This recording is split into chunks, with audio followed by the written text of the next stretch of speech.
నమస్కారం. ప్రతిధ్వనికి స్వాగతం. రాష్ట్రంలోని 10 విశ్వవిద్యాలయాల ఉపకులపతుల ఎంపిక కోసం కసరత్తు ముమ్మరం చేసింది రాష్ట్ర ప్రభుత్వం.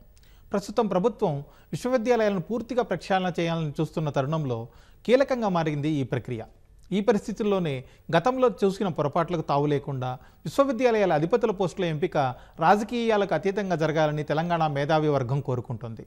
అందుకోసం ఉత్తమ వీసీల ఎంపికే ముఖ్యమంటని మేధావులు చెబుతున్నారు. ఆ దిశగా ప్రభుత్వం ఏం చేస్తే మేలు? వీసీలతో పాటు పాలక మండల నియామకాల్లో ఎలాంటి మార్పులు రావాలి? మొత్తంగా విశ్వవిద్యాలయ విద్య మెరుగుదల కోసం ప్రభుత్వం ఏం చేయొచ్చు అనే అంశాలపై ఈరోజు ప్రతిధ్వని చర్చ చేపట్టింది.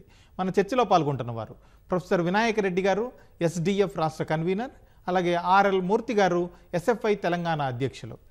ముందుగా వినాయక రెడ్డి గారు, తెలంగాణ రాష్ట్రంలోని 10 విశ్వవిద్యాలయాలకు ఉపకులపతుల ఎంపిక కసరత్తు ప్రభుత్వం ముమ్మరం చేసింది. ఈ ప్రక్రియ ఎలా ఉంటే రాష్ట్రంలో విశ్వవిద్యాలయాల విద్యకు మేలు జరుగుతుందంటారు? తెలంగాణ లోపల ఈ విశ్వవిద్యాలయాల ఈ కులపతులను ఎన్నుకునేటప్పుడు సెర్చ్ కమిటీ అని ఉంటుంది. ఆ సెర్చ్ కమిటీ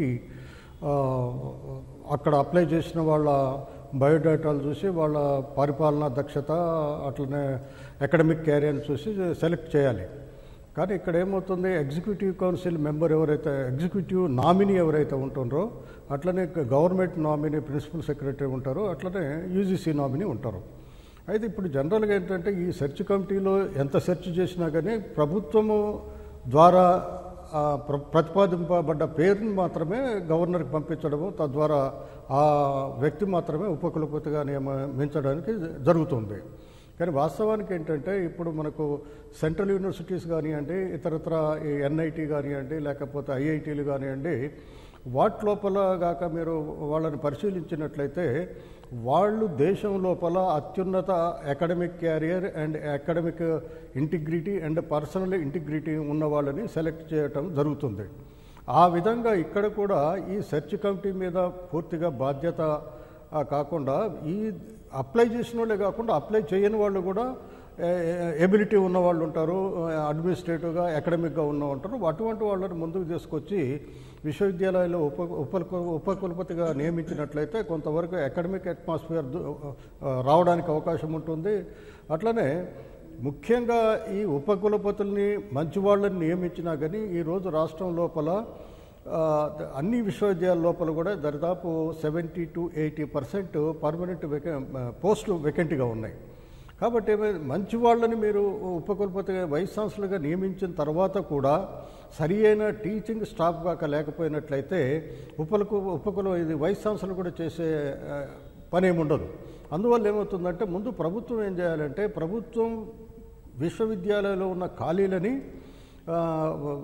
ముందు నింపిన తర్వాత ఒక అకాడమిక్ అట్మాస్ఫియర్ వస్తే ఎవరిని నియమించినా కానీ మంచి వాళ్ళని నియమించినట్లయితే కొంత అకాడమిక్ అట్మాస్ఫియర్ వచ్చే అవకాశం ఉంటుంది.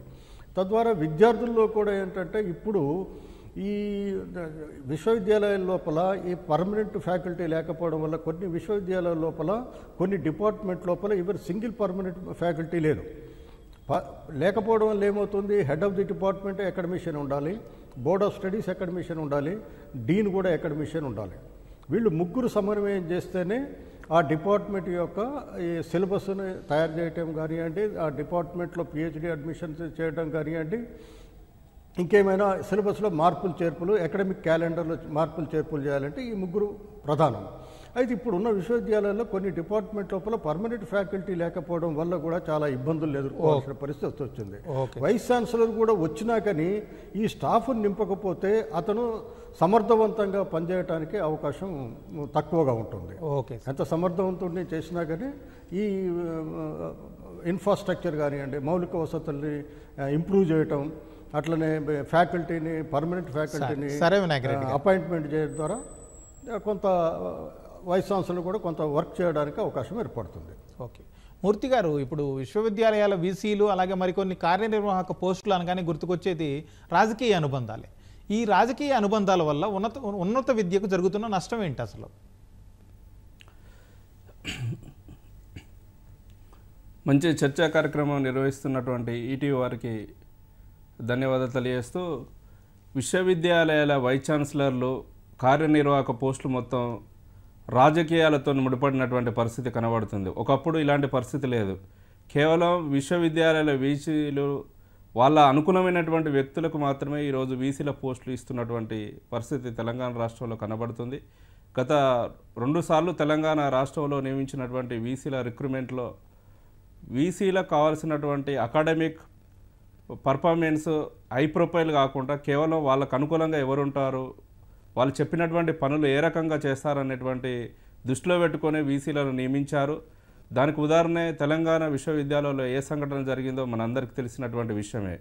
ఈరోజు విశ్వవిద్యాలయంలో ఇలా సరైనటువంటి క్వాలిఫికేషన్ లేనటువంటి వాళ్ళు ఒక వీసీగా ఉండాలంటే కనీసం 10 సంవత్సరాల అనుభవం ఉన్నటువంటి వాళ్ళు కావాలి, మంచి పేపర్ ప్రజెంటేషన్ చేసినటువంటి వాళ్ళు ఉండాలి, మంచి అకాడమిక్ వాల్యూస్ కలిగినటువంటి వాళ్ళు ఉండాలి, వాళ్ళు యూనివర్సిటీలో వివిధ హోదాల్లో పనిచేసినప్పుడు ఎలాంటి రీమార్క్స్ లేకుండా మంచి ఆడిట్ రిపోర్టు కలిగినటువంటి వ్యక్తులు, ఇలాంటి పర్ఫార్మెన్స్ కలిగినటువంటి వాళ్ళను ఉండాలి. కానీ ప్రభుత్వం అదంతా ఏం చూడకుండా సరైనటువంటి క్వాలిఫికేషన్ ఉందా లేదని చూడకుండా వాళ్ళకు అనుగుణమైనటువంటి వాళ్ళు, వాళ్ళ వ్యక్తులు, శక్తులు వాళ్లకు ఈరోజు వీసీ పదవులు కట్టబెట్టడం వల్ల విశ్వవిద్యాలయాలు ధ్వంసం అవుతున్నటువంటి పరిస్థితి మనకు కనబడుతుంది.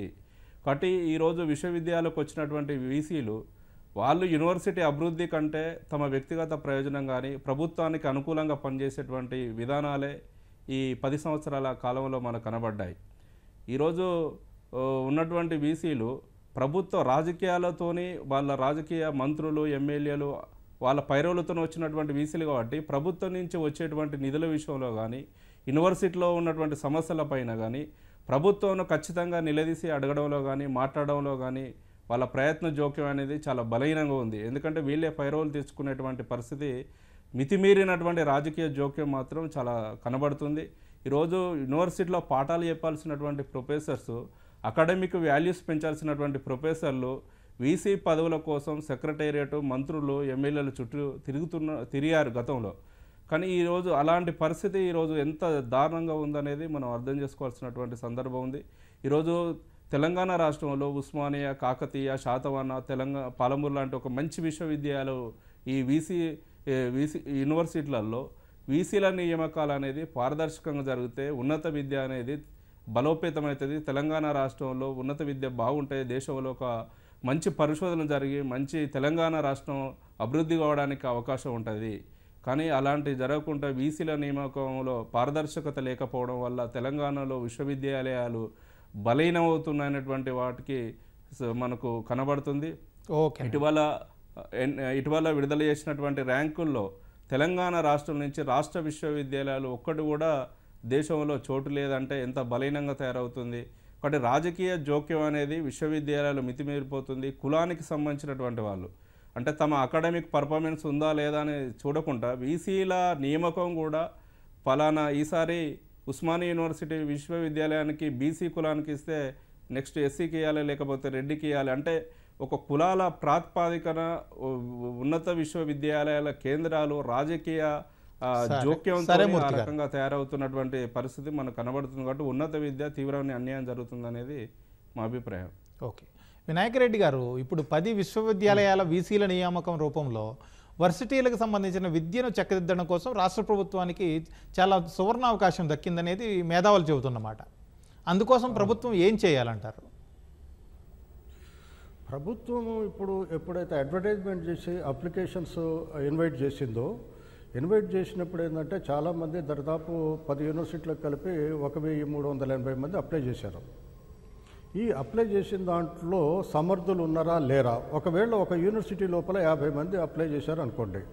అప్లై చేసినప్పుడు వాళ్ళు సమర్థులుగా లేకపోయినట్లయితే బయట ఎక్కడున్నా సమర్థులను వాళ్ళని ఇన్వైట్ చేసి వాళ్ళని పిలిపించి కూడా అపాయింట్ చేసుకోవడానికి ప్రభుత్వానికి ఒక అవకాశం ఉంటుంది. అంతేగాని వీళ్ళు అప్లై చేసినారు కాబట్టి వీళ్ళకే ఇవ్వాలని మాత్రం రూల్ ఏం లేదు. ఇప్పుడు ఇంతకుముందు మూర్తి గారు చెప్పినట్లు ఈ మితిమీరిన రాజకీయ జోక్యము, ఫైరవీల ద్వారా అపాయింట్మెంట్ చేయబడ్డ వైస్ ఛాన్సలర్స్ ఎవరైతే ఉన్నారో వాళ్ళు విద్యార్థుల సమస్యలను పరిష్కరించలేకపోతున్నారు. అట్లనే ప్రభుత్వం నుంచి వెళ్ళి రావాల్సిన నిధులను కూడా రాబట్టుకోలేకపోతున్నారు. మరొక ముఖ్య విషయం ఏంటంటే గత కొన్ని సంవత్సరాలుగా మీరు కాక చూసినట్లయితే తెలంగాణ లోపల ఎడ్యుకేషన్ బడ్జెట్ అనేది క్రమంగా తగ్గుతూ వచ్చింది.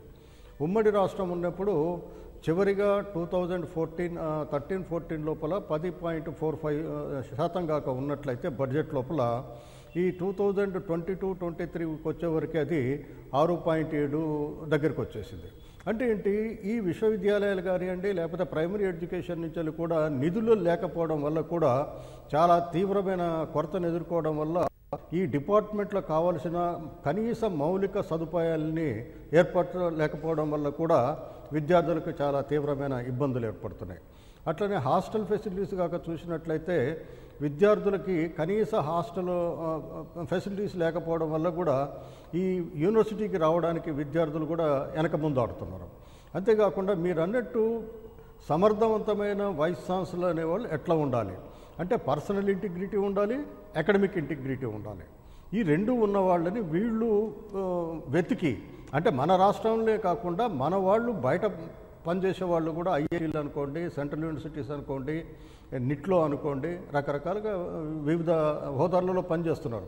అటువంటి వాళ్ళని ఇన్వైట్ చేయటం వల్ల ఏమవుతుందంటే కొంత ఈ విత్ ఇన్ ది యూనివర్సిటీలో ఉండే గ్రూప్ కల్చర్ పోవడానికి అవకాశం ఉంటుంది. ఇప్పుడు మీరు ప్రతి యూనివర్సిటీలో కాక గమనించినట్లయితే ఈ టీచర్స్ లోపల గ్రూపులు ఏర్పడి ఒక గ్రూప్ వైస్ ఛాన్సలర్ కాక అపాయింట్ అయినట్లయితే ఇంకో గ్రూప్ పట్ల తీవ్ర నిర్లక్ష్యం వహించడం, ఒకే రూల్ని వివిధ రకాలుగా అన్వయించడం.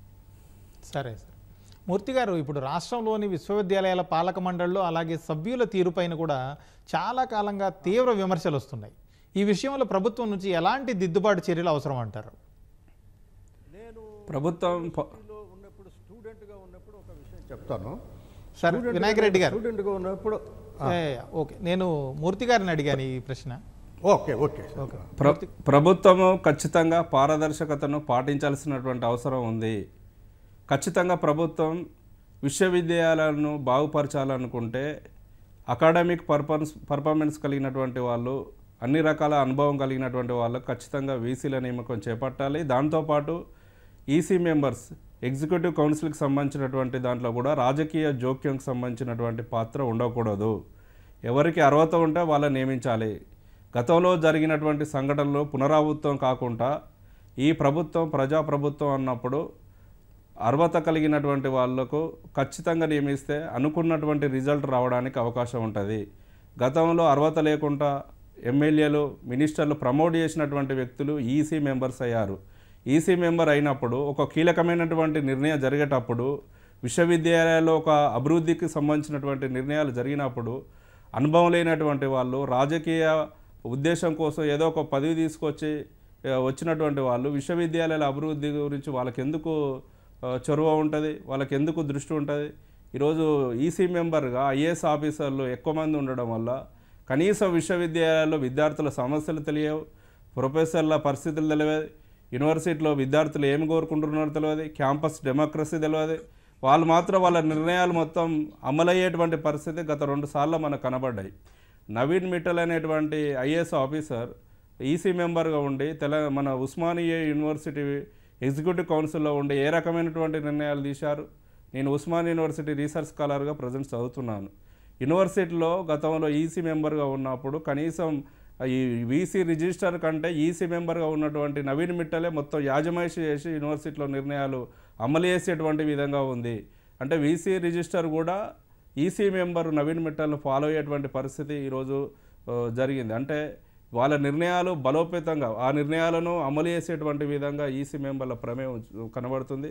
ఈసీ మెంబర్లో కూడా గతంలో ఒక యూనివర్సిటీకి సంబంధించినటువంటి కనీసం పిహెచ్డి కూడా పూర్తి అయినటువంటి ఒక విద్యార్థిని ఈసీ మెంబర్గా తీసుకున్నారు. అంటే ఇలా దీంట్లో కూడా పూర్తి స్థాయిలో రాజకీయ జోక్యం, వాళ్ళకు అనుగుణమైనటువంటి వాళ్ళని తీసుకునేటువంటి విధానం ఏదైందో దానికి స్వస్తి చెప్పాలి. యూనివర్సిటీలో ఉన్నటువంటి వీసీ రిజిస్టర్లకు, ప్రొఫెసర్లకు ఈసీ మెంబర్గా ఏదైతే యూజీసీ నియమ నిబంధనలు చెప్తుందో ఆ నియమ నిబంధనలకు అనుగుణంగా సరైనటువంటి అర్హతలు కలిగినటువంటి వ్యక్తులకు అవకాశం ఇవ్వాలి.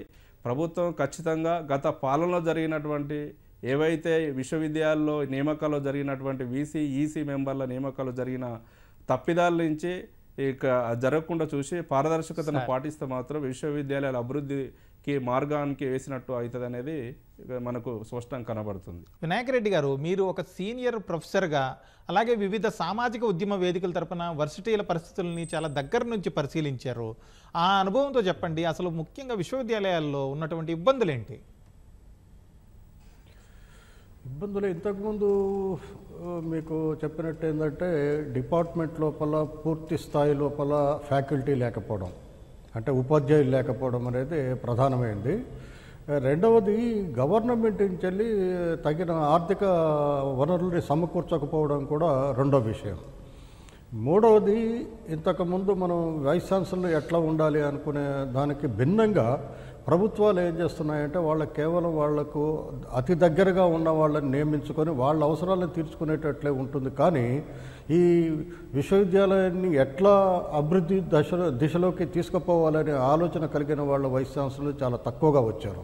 అందువల్ల ఏమవుతుందంటే తెలంగాణ లోపల మీరు కాక చూసినట్లయితే గత 10-15 సంవత్సరాల క్రితం ఉస్మానియా విశ్వవిద్యాలయం చాలా పేరెన్నికన్నది దేశం లోపల 10 స్థానాల లోపల ఉంటుండే. అట్లనే మన దేశం లోపల విద్యా స్థాయి లోపల కాక మీరు చూసినట్లయితే మనది 10వ స్థానంలో ఉంటుండే. ఇప్పుడు అది దాదాపు 20 స్థానాలు దాటిపోయింది. అంటే తెలంగాణ లోపల విద్యా వ్యవస్థ అనేది రోజు రోజుకి కొంచెం దిగజారిపోతుంది. కాబట్టి ఇప్పుడు నేను ప్రభుత్వానికి సూచించేందంటే మీరు రాజకీయ జోక్యం చేసుకోకుండా personal integrity and academic integrity ఉన్న వాళ్ళని కేవలం ఇక్కడి వాళ్ళని కాకుండా బయట వాళ్ళనైనా ఇక్కడ అపాయింట్ చేసినట్లయితే కొంత వాతావరణం అనేది విద్యా వాతావరణం విశ్వవిద్యాలయాల్లో రావడానికి అవకాశం ఉంటుంది. రెండవది, ఇమ్మీడియట్గా ఫ్యాకల్టీని అపాయింట్మెంట్ చేయటం అనేది రెండవది. అట్లనే విశ్వవిద్యాలయానికి ఈరోజు మీరు బడ్జెట్లో కేటాయించిన దానికంటే అదనంగా కేటాయించాల్సిన అవసరం ఉంది. మీరు దేశంలో కాక చూసినట్లయితే ఈ రాష్ట్రంలో బడ్జెట్లో కేటాయించిన పర్సంటేజ్ కాక చూసినట్లయితే అతి తక్కువగా ఉంది.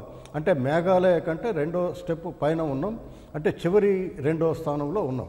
అంటే అట్లా విశ్వవిద్యాలయాల్ని నిజంగానే వీళ్ళు ప్రస్తుత ప్రభుత్వం కాక దీన్ని అభివృద్ధి చేయదలుచుకుంటే మాత్రం ముందుగా వైస్ ఛాన్సలర్స్ని అట్లనే ఎగ్జిక్యూటివ్ కౌన్సిల్స్ని కూడా కేవలం పిల్లల్ని లేకపోతే ప్రైవేట్ కాలేజీ మేనేజ్మెంట్ని కాకుండా ఇదివరకు సీనియర్ ఎడ్యుకేషనిస్టులు, సమాజంలో ఉన్న సీనియర్ ఎడ్యుకేషనిస్టులు కానివ్వండి, సీనియర్ లాయర్స్ కానివ్వండి, సీనియర్ ఇండస్ట్రియలిస్టులు కానివ్వండి, అటువంటి వాళ్ళని చేస్తుంటే వాళ్ళ జోక్యం రోజువారీగా యూనివర్సిటీలో ఉండదు. ఇప్పుడు ఏమవుతుంది, ఈ పార్టీకి దగ్గరగా ఉన్న వాళ్ళని కార్పొరేషన్లో అపాయింట్ చేసినట్టు ఎగ్జిక్యూటివ్ కౌన్సిల్ మెంబర్స్ని అపాయింట్ చేయడం వల్ల వాళ్ళు రోజువారీ జోక్యం చేసుకోవడం, వాళ్ళకు కావాల్సిన పనులు డైలీ వేజెస్ని పెట్టుకోవడము, కాంట్రాక్టర్ పెట్టుకోవడం, ఇటువంటి వాటిని పాల్పడుతున్నారు. కాబట్టి వైస్ ఛాన్సలర్ కూడా ఫ్రీగా పనిచేయలేని పరిస్థితుల్లో ఉన్నాడు. ఇంతకుముందు ఓకే మూర్తి గారు, ఓకే, రాష్ట్రంలో పేరెన్నికైనటువంటి ఓయూ అలాగే కేయూతో పాటు 17 వరకు స్టేట్ యూనివర్సిటీలు ఉన్నాయి. వాటిలో బోధనేతర సిబ్బంది ఖాళీల పరిస్థితి ఏమిటి? ఆ పోస్టులను నింపకుండా ఉన్నత విద్య బలోపేతం సాధ్యమవుతుందంటారా? ఇంతకుముందు ప్రొఫెసర్ సార్ చెప్పినట్టు తెలంగాణ రాష్ట్ర వ్యాప్తంగా సుమారుగా 2500 పైన టీచింగ్ ఫ్యాకల్టీ ఖాళీలు ఉన్నాయి. ఈ 10 ఏళ్ల కాలంలో ఒక్క ప్రొఫెసర్ పోస్టును కూడా భర్తీ చేయకపోవడం అంటే పాలకుల యొక్క వైఖరి విశ్వవిద్యాలయాలపైన ఎట్లా ఉందనేది మనం అర్థం చేసుకోవచ్చు. ఇది భర్తీ చేయకపోవడం వల్ల పేద విద్యార్థులు ఉన్నత విద్యకు దూరం అయ్యేటువంటి పరిస్థితి ఉంది. ఉదాహరణకు ఒక డిపార్ట్మెంట్లో 60 మంది, ఫస్ట్ ఇయర్ 30 మంది, సెకండ్ ఇయర్ 30 మంది, 60 మంది విద్యార్థులు ఉన్న తర్వాత వాళ్ళు పీజీ కోర్సు పూర్తయిన తర్వాత రీసెర్చ్కి వస్తామంటే ప్రొఫెసర్లు ఒకరిద్దరు ఒక డిపార్ట్మెంట్లో, అదే ఉస్మానియా యూనివర్సిటీ చూస్తే ఒక డిపార్ట్మెంట్లో ఒకప్పుడు 10-20 మంది ప్రొఫెసర్లు ఉంటే నేడు ఒకే ప్రొఫెసర్తోనే ఆ డిపార్ట్మెంట్ నడుస్తుంది. కొన్ని డిపార్ట్మెంట్లు రెగ్యులర్ ప్రొఫెసర్ లేకపోతే కాంట్రాక్ట్ టీచర్లే హెచ్ఓడిగా బీఓఎస్గా నడుస్తున్నటువంటి పరిస్థితి ఉంది. అన్ని విశ్వవిద్యాలయాల్లో contract, guest faculty, part time టీచర్స్తో నడిచేటువంటి దౌర్భాగ్య పరిస్థితి తెలంగాణ రాష్ట్రంలో ఉంది. కాబట్టి రీసెర్చ్ చేయాలనుకున్నటువంటి పేద విద్యార్థులు, ఇప్పుడిప్పుడే విశ్వవిద్యాలయాల్లో అడుగు పెడుతున్నటువంటి విద్యార్థులకు ఇది చాలా నష్టదాయకంగా ఉంది. ఒక ప్రొఫెసర్ కింద 8 మంది రీసెర్చ్ చేసుకోవడానికి అవకాశం ఉంటుంది, కానీ ప్రొఫెసర్లు లేరు. అసిస్టెంట్ ప్రొఫెసర్ కింద 4 చేయొచ్చు. ఆ 4 స్టూడెంట్స్ ఆల్రెడీ ఒక సంవత్సరంలో జన అయితే వాళ్ళు 5 సంవత్సరాలు 6 సంవత్సరాలు ఆ సార్ కింద ఉంటాయి. ఇంకా కొత్త వాళ్ళు రీసెర్చ్ చేయడానికి ఎలా సాధ్యమవుతుంది? కాబట్టి ఈ ప్రొఫెసర్ పోస్టులు భర్తీ చేయకపోవడం వల్ల విశ్వవిద్యాలయాల విద్యార్థులు దూరం నష్టం జరుగుతుంది. అదేవిధంగా గత కొన్ని సంవత్సరాల నుంచి తెలంగాణ రాష్ట్రంలో ఫీజు రింబర్స్మెంట్ స్కాలర్షిప్ బకాయిలు విడుదల చేయకపోవడం వల్ల విద్యార్థులకు తీవ్ర నిర్ణయంగా గురవుతుంది. మెస్ బిల్లులు కూడా పూర్తి స్థాయిలో రావట్లేదు. విశ్వవిద్యాలయాల విద్యార్థులు పీజీ పూర్తయిన తర్వాత ప్రైవేట్ యూనివర్సిటీ లాగా వీళ్ళే డబ్బులు కట్టి టీసీలు తీసుకునేటువంటి పరిస్థితి ప్రభుత్వ విశ్వవిద్యాలయం నేడు కనబడుతుంది. కాబట్టి తక్షణమే ప్రభుత్వం జోక్యం చేసుకొని టీచింగ్ ఫ్యాకల్టీ దాంతోపాటు నాన్ టీచింగ్ ఫ్యాకల్టీని కామన్ రిక్రూట్మెంట్ బోర్డు అని తీసుకొచ్చి ప్రభుత్వం కాలయాపన చేసింది. అది కాకుండా యూనివర్సిటీల ప్రాతిపదికన రిక్రూట్మెంట్ చేయాలని మేము డిమాండ్ చేస్తున్నాం. ఓకే, వినాయక్ రెడ్డి గారు, సిబ్బందితో పాటు విశ్వవిద్యాలయాల నిర్వహణకు అతి ముఖ్యమైన విషయం ఆర్థిక వనరుల నిర్వహణ స్వాతంత్ర్యం. మీరు ఇంతకుముందు కూడా చెప్పారు ఈ విషయాన్ని. ఆ విషయాల్లో ప్రభుత్వం తలుచుకుంటే ఏ అంశాలను మెరుగుపరచవచ్చు అంటారు? ప్రభుత్వం తలుచుకుంటే అన్ని విషయాల్ని మెరుగుపరచడానికి అవకాశం ఉంటుంది. ఇప్పుడు ఫస్ట్ స్టెప్ లోపల సమర్థవంతమైన వైస్ ఛాన్సలర్ని అపాయింట్ చేయాలి ఒకటి. రెండవది వేకెంటీ ఉన్న ఆల్ ఫ్యాకల్టీ మెంబర్స్ని అపాయింట్ చేయాలి. అట్లనే నాన్ టీచింగ్ కూడా, ఎందుకంటే ల్యాబ్స్ లోపల ల్యాబ్ అసిస్టెంట్స్ కూడా చాలా కీలకమైన పాత్ర సైన్స్ డిపార్ట్మెంట్స్కి సంబంధించి, వాళ్ళని కూడా సమర్థవంతంగా అపాయింట్మెంట్ చేయాలి. అట్లనే ఆర్థిక వనరులు, ఇప్పుడు గవర్నమెంట్ విశ్వవిద్యాలయాల్లో కూడా సెల్ఫ్ ఫైనాన్సెస్ కోర్సెస్ పెట్టారు. సెల్ఫ్ ఫైనాన్స్ కోర్సెస్ని ఇమ్మీడియట్గా రద్దు చేసి వాటిని రెగ్యులర్ కోర్సెస్గా పెట్టినప్పుడు మాత్రమే పేద విద్యార్థులు, ఇప్పుడు మీరు ఏ యూనివర్సిటీ చూసినా కానీ 80% 90% పేద విద్యార్థులు వస్తున్నారు. అంటే ఒకవేళ నిజంగా వాళ్ళకి సర్వ్ చేయదలుచుకుంటే ప్రస్తుత ప్రభుత్వం ఇంకా ఇప్పుడు అలొకేట్ చేసిన బడ్జెట్ కాకుండా అదనంగా బడ్జెట్ని కేటాయించాల్సిన బాధ్యత మాత్రం ప్రస్తుత ప్రభుత్వం మీద ఉంది. ప్రస్తుత ప్రభుత్వం పేద విద్య మూర్తి గారు, ఇప్పుడు మొత్తం మీద చూస్తే ప్రస్తుతం 10 యూనివర్సిటీల ఉపకులపతుల పోస్టులకు సంబంధించి 1380 పైగా దరఖాస్తులు వచ్చున్నాయి. ఈ యూనివర్సిటీలు అలాగే ఉన్నత విద్య బాగురీత్యా ఈ వడపోత కార్యక్రమం ఎలా ఉంటే బాగుంటుంది? కొంచెం బ్రీఫ్గా చెప్పండి. ఇది రాజకీయ జోక్యం లేకుండా గత ప్రభుత్వ పాలనలో ఎట్లయితే రాజకీయ వాళ్ళకు అనుకూలమైనటువంటి వ్యక్తులు, పైరవులు చేసినటువంటి వ్యక్తులు, లేకపోతే కులాల పేరు మీద సరైనటువంటి క్వాలిఫికేషన్ లేకుండా ఇట్లా ఈ ప్రాతిపాదికన మొత్తం వీసీల నియామకం జరిగింది. అట్లా కాకుండా సరైనటువంటి ప్రొఫైల్ ఉన్నటువంటి వాళ్ళు, పాలనా అనుభవం ఉన్నటువంటి వాళ్ళు, యూనివర్సిటీలో అడ్మినిస్ట్రేషన్ అనుభవం ఉన్నటువంటి వాళ్ళు, కేవలం ఈ సెర్చ్ కమిటీలో ప్రాతిపాదికనే కాకుండా విద్యార్థుల అభిప్రాయం, రీసెర్చ్ స్కాలర్స్ల అభిప్రాయం, టీచింగ్ ఫ్యాకల్టీ అభిప్రాయం, నాన్ టీచింగ్ అభిప్రాయం, ఇట్లా వేరువేరు అభిప్రాయాలను తీసుకోవాలి. అట్లా అభిప్రాయం తీసుకున్నప్పుడే సరైనటువంటి వీసీలను నియమించడానికి అవకాశం ఏర్పడుతుంది. ప్రభుత్వం ఆ రకంగా సీరియస్గా ప్రయత్నం చేసి నాణ్యమైనటువంటి వైస్ ఛాన్సలర్ నియమించేటువంటి ప్రయత్నం చేయాలి. ఎలాంటి రాజకీయ జోక్యం లేకుండా చేస్తే మాత్రం ఖచ్చితంగా మంచి యూనివర్సిటీలకు వైస్ ఛాన్సలర్ రావడానికి అవకాశం ఉంటుంది. అట్లాంటి బాధ్యతను తీసుకోవాలి. కానీ ప్రభుత్వం ఈరోజు ప్రభుత్వ పాలకుల వైఖరి మాత్రం తమ అనుకూలమైనటువంటి వాళ్ళనే వీసీలను నియమిస్తున్నారు. ఈరోజు సెంట్రల్ యూనివర్సిటీలో మనం ఏ యూనివర్సిటీని చూసినా కేవలం వాళ్ళకు సంబంధించినటువంటి కార్యకర్తలను మాత్రమే ఈరోజు నియమిస్తున్నారు. కాబట్టి ప్రభుత్వం ఖచ్చితంగా ఇది ప్రజాప్రభుత్వం అని చెప్తున్నారు. కాబట్టి ఈ ప్రజాప్రభుత్వం ఖచ్చితంగా రేవంత్ రెడ్డి గారు ముఖ్యమంత్రి విశ్వవిద్యాలయాలను విజిట్ చేయాలి. ఈ విశ్వవిద్యాలయాల విద్యార్థులు చాలా సమస్యలు ఉన్నారు. కాబట్టి వీసీల నియామకం అనేది పారదర్శకతో కూడుకున్నటువంటిది ఇవ్వాల్సినటువంటి అవసరం ఉంది. కాబట్టి ఇన్ని రకాల ఫీడ్బ్యాక్ తీసుకున్నప్పుడు మాత్రమే ఖచ్చితమైనటువంటి వైస్ ఛాన్సలర్ వడపోత కార్యక్రమం సక్సెస్ఫుల్గా ఉంటుంది అనేది మా అభిప్రాయం. ఓకే, యూనివర్సిటీల్లో రాజకీయ జోక్యాన్ని పూర్తిగా తగ్గించి తగిన ఆర్థిక వనరులను సమకూర్చి అలాగే ఫ్యాకల్టీని కూడా సమకూర్చితే విశ్వవిద్యాలయాల విద్య బాగుపడుతుందని మన చర్చలో పాల్గొన్న వారు అంటున్నారు. ఇది ఇవాల్టి ప్రతిధ్వని.